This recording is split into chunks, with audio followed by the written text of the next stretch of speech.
No vídeo passado, nós vimos que o físico chamado Max Planck conseguiu descrever a curva de emissão de radiação de um corpo negro quando ele levou a hipótese de que a energia dessa onda não era uma grandeza contínua, e sim estava quantizada em pacotinhos de energia.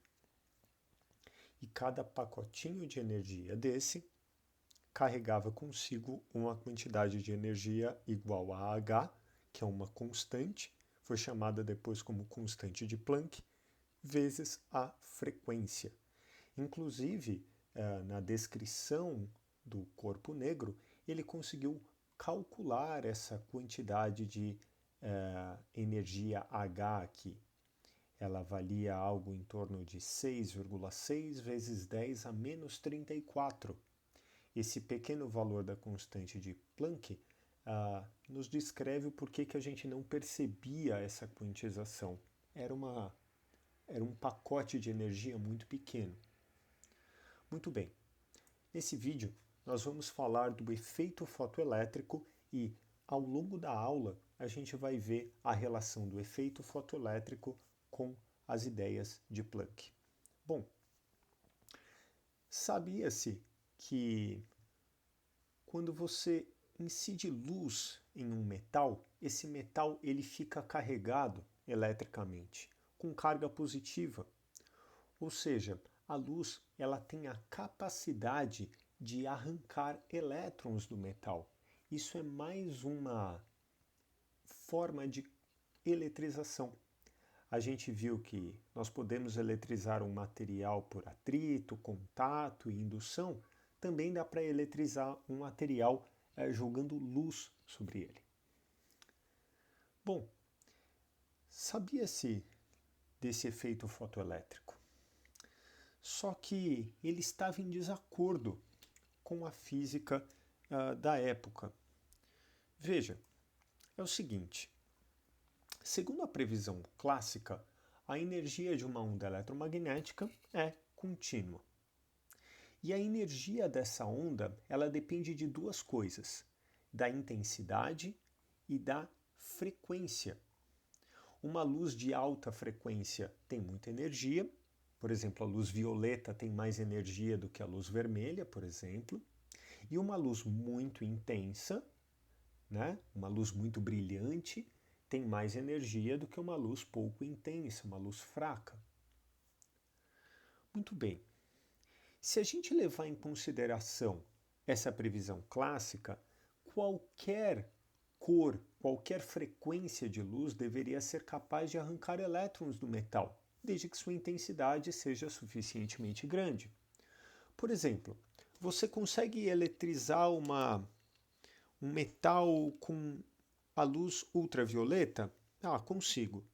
E com luz vermelha?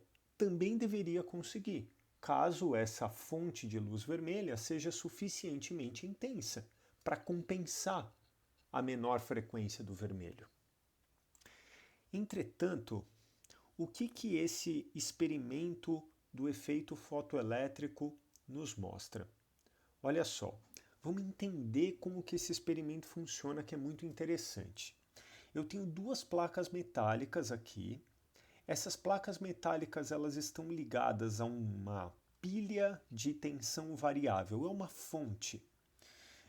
Existe um amperímetro aqui para indicar a passagem de corrente. E esse tubo aqui, ele tem um vácuo, certo? Então não existe ar aqui dentro. Qual que é a ideia?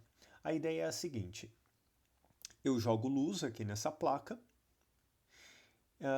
Se essa luz arranca elétrons, esses elétrons eles vão ser acelerados em direção a essa outra placa aqui. Por que eles vão ser acelerados?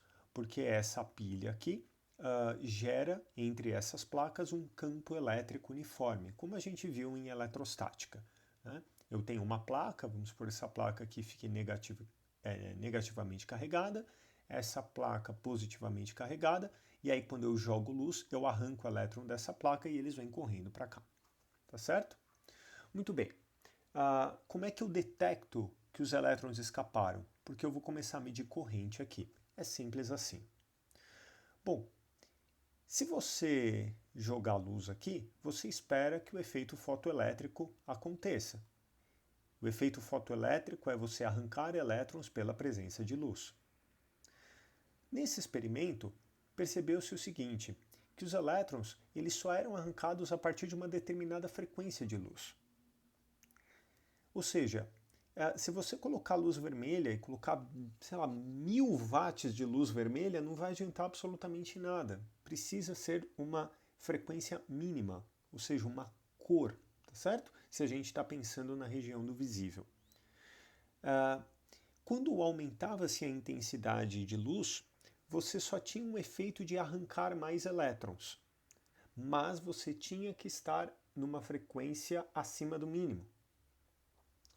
E quando aumentava-se a frequência da luz, ou seja, em vez de luz violeta, colocava-se uma luz ultravioleta, isso tinha efeito apenas na velocidade dos elétrons. Então, olha que curioso. Então, vamos lá.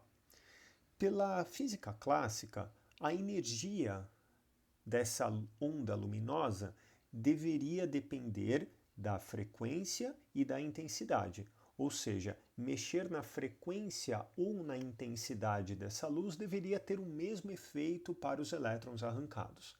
Então, colocar um vermelho intenso ou um violeta fraco deveria ser equivalente, mas não é.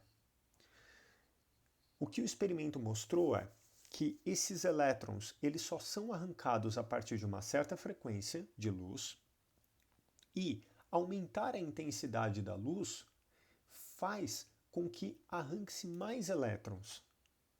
E se você aumentar a frequência da luz, você não arranca mais elétrons, você arranca os elétrons mais rapidamente. Então isso é muito interessante. A frequência da luz tem a ver com a velocidade dos elétrons e a intensidade da luz tem a ver com o número de elétrons arrancados. Esse experimento está em total desacordo com a ideia da luz enquanto onda eletromagnética, cuja energia dependeria da intensidade e da frequência. Qual foi a proposta feita por Albert Einstein? A luz ela seria composta de pacotes de energia. Esses pacotes de energia são chamados de fótons. Um fóton é como se fosse um átomo de luz. A energia de cada um desses fótons depende exclusivamente da frequência. E a intensidade luminosa está relacionada com o número de fótons. Então olha que interessante. A luz ela é entendida agora como um pacotinho de energia, um fóton. Uma luz de alta frequência é um fóton de alta energia. E uma luz de alta intensidade é uma luz composta de vários fótons. Só que se você pegar, por exemplo, um vermelho intenso, você teria muitos fótons de baixa energia. Se você pegar um ultravioleta fraco, você tem poucos fótons, mas cada fóton tem muita energia. Isso consegue descrever legal o experimento. Por quê? Vamos pensar, uma luz de baixa frequência, uma luz vermelha, ela é feita de fótons de baixa energia. Quando esse fóton de baixa energia bate no elétron, ele não consegue arrancar, não tem energia o suficiente para romper a ligação.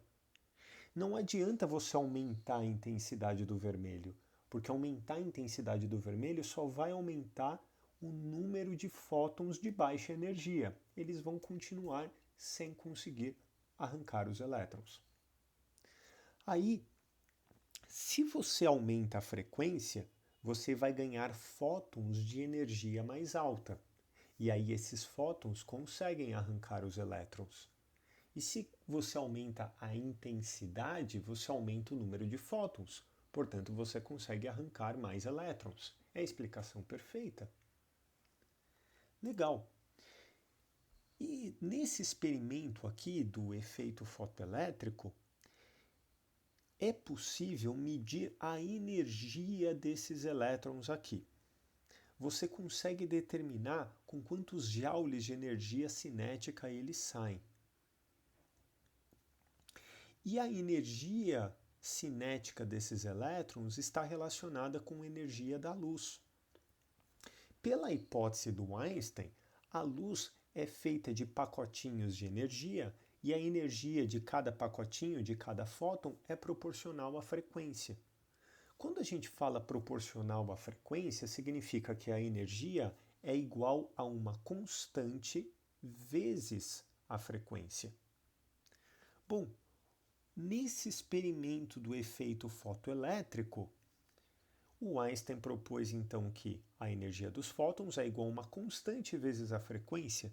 Quando ele fez a conta dessa constante, medindo a energia dos fotoelétrons e da luz e a frequência da luz incidente, ele mediu esse H e ele chegou no mesmo valor que o Planck chegou quando estava tentando resolver o problema da radiação do corpo negro. Ou seja, aquele artifício matemático usado por Planck para descrever a radiação de um corpo aquecido também explicou perfeitamente a emissão de elétrons na presença de luz. Veja como são ideias equivalentes. Planck foi analisar a energia de uma onda eletromagnética emitida por um corpo aquecido. Ele só conseguiu descrever aquela curva do corpo negro quando ele partiu da hipótese de que aquela energia era quantizada. Einstein foi analisar o efeito fotoelétrico, que é a emissão de elétrons pela presença de luz. E o que era a luz? Uma onda eletromagnética. Ele só conseguiu descrever adequadamente esse experimento quando ele considerou que a luz era feita de pacotinhos de energia e a energia de cada pacotinho é igual a H vezes F. Quando a gente mexe na intensidade da luz, a gente está mexendo no número de pacotinhos. Ou seja, basicamente o que Einstein concluiu aqui é que a energia da luz é distribuída em fótons. E eu não consigo ter meio fóton, 3,7 fótons. Eu tenho 1, 2, 3, 4, 1 milhão, 2 milhões de fótons. Portanto, a energia da luz também é quantizada. Esse experimento do efeito fotoelétrico mostrou um grande acordo com a proposta do Planck. Entrando um pouco mais em detalhes, a energia cinética desses elétrons aqui que eram arrancados da placa é dado por HF, que é a energia dos fótons incidentes, menos φ. Esse φ é conhecido como função trabalho. O que é a função trabalho? É a energia gasta somente para romper a ligação do elétron com o seu metal. Ou seja, imagina que você tem uma bola grudada no chão, tá? Você passou cola em uma bola que está no chão, e aí você vai lá e dá um chute. Veja, essa bola vai ganhar energia cinética porque você realizou o trabalho sobre ela. A energia cinética da bola é o trabalho que você realizou, ou seja, a energia que você deu, HF, menos aquilo que você gastou para quebrar a cola entre a bola e o chão. É basicamente o princípio da conservação de energia. Aqui a gente já tem uma quebra de paradigmas. Afinal, a luz que era vista como uma onda eletromagnética agora está sendo vista como um conjunto de partículas chamadas de fótons. Esses fótons, eles têm energia. Então, a gente já quebrou com um conceito clássico de luz enquanto onda. Agora, vamos ver se isso é forte o suficiente mesmo. Vamos analisar um outro efeito, que é o chamado efeito Compton. O que é isso? Olha só, você joga luz em um cristal e essa onda luminosa, né, uma onda de alta energia, na verdade aqui é uma onda de raio-x ou raio gama, tá certo? É uma onda de alta energia mesmo. Você incide essa onda em um cristal e arranca um elétron. Bom, olha só, o que acontece? Você tem uma espécie de um espalhamento. Bate a onda, o elétron vai para um lado e a onda sai para o outro. Você mede isso, você mede o elétron sendo arrancado para um lado e a onda espalhando para o outro. Qual seria a interpretação clássica aqui? Chega uma onda, a onda bate no elétron, portanto o elétron ganha energia, e essa onda sairia daqui com menos energia, ou seja, mais fraca. Mas essa onda teria a mesma frequência da onda original, ou seja, a onda enfraqueceu. Seria, numa analogia aqui, você jogar uma onda sonora que bate numa almofada e reflete, né? Ela vai ser refletida, essa onda vai ser espalhada com menos intensidade, como se a onda fosse amortecida, porque a almofada vai absorver essa energia da onda incidente. Muito bem, nesse caso a almofada é o elétron, que vai pegar essa energia e vai sair aqui do cristal. Mas o que acontece experimentalmente? Você detecta aqui uma onda de menor energia e menor frequência que a onda incidente. Ou seja, a frequência muda. Vamos supor, você joga aqui no elétron uma radiação ultravioleta, o elétron é espalhado e você detecta aqui saindo luz azul, por exemplo. Esse experimento ele foi super bem descrito quando a gente considera a luz como um conjunto de fótons. Por quê? Se você mede a energia dos fótons incidentes utilizando a equação E igual a hf,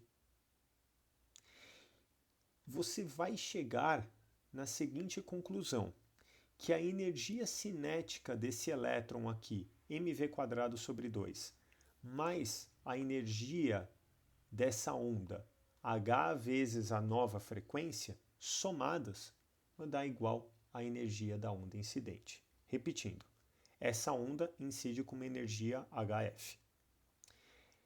Ela sai com uma energia hf menor do que a inicial. E esse elétron sai com uma energia cinética igual a mv² sobre 2. Se você somar a energia da onda que sai com a do elétron que é arrancado, vai dar igual à mesma energia da onda incidente. Até aí não tem sustos. Mas tem um detalhe. O fóton tem energia, h vezes f. E Einstein nos mostrou que energia e massa são equivalentes. Energia é igual a m vezes c ao quadrado. Então, o que acontece? Se energia é igual a mc², ou seja, se energia e massa são duas grandezas equivalentes e o fóton tem energia, eu posso achar a massa equivalente do fóton. O que eu faço? Eu pego h vezes f e igualo com mc². Eu vou achar a massa equivalente de um fóton.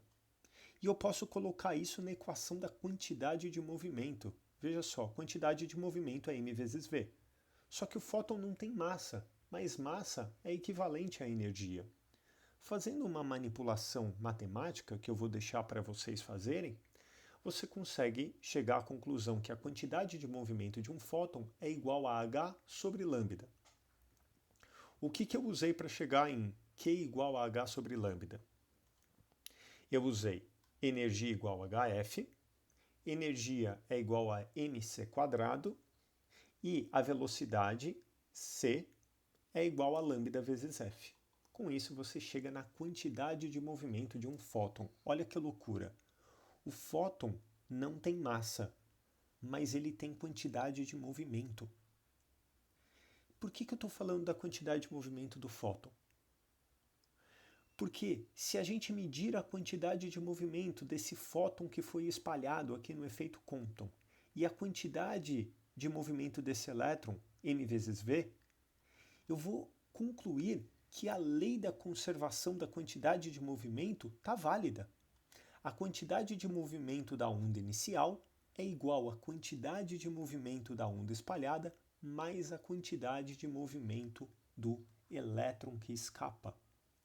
Ou seja, tudo aponta para que essa construção de que a luz é um conjunto de fótons seja de fato verdadeira. E aí a gente chega em um quase que paradoxo. Por quê? A gente aprendeu que a luz ela sofre difração. Se eu fizer a luz passar por um buraquinho pequeno, ela vai espalhar, assim como uma onda sonora. A gente sabe que se a gente fizer a luz passar por duas fendas bem estreitinhas, eu vou ter um padrão de interferência construtiva, que são essas franjas claras aqui, e interferência destrutiva, que são essas franjas escuras. Poxa, interferência construtiva e destrutiva é característica de onda. Ou seja, a luz é uma onda. Esse experimento aqui da luz sofrer interferência consigo mesma é o que mostrou para a gente, olha, a luz é uma onda mesmo, ela apresenta interferência construtiva e destrutiva. Entretanto, agora a gente viu o seguinte, que a luz é composta de fótons e que esses fótons, além de energia, eles possuem quantidade de movimento. Ou seja, a luz é feita de partículas. Quantidade de movimento é uma característica típica de uma partícula. Então, afinal, o que é a luz? A luz, ela se propaga e ela interage consigo mesmo, preservando todas as características que a gente conhece de uma onda.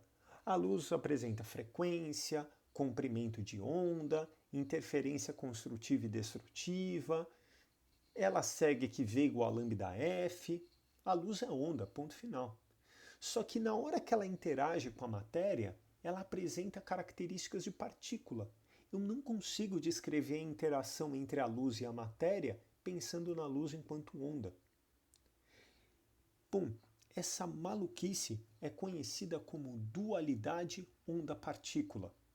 A luz, ela apresenta tanto características de onda quanto características que a gente normalmente associa com partícula. Portanto, nós temos aqui a famosa dualidade onda-partícula. A luz sofre uma crise de identidade. Nós criamos uma física com definições clássicas de partícula. Partícula tem massa, tem quantidade de movimento, onda tem comprimento de onda, tem frequência, e a gente viu que a luz ela tem parte das características de partícula e parte das características de onda.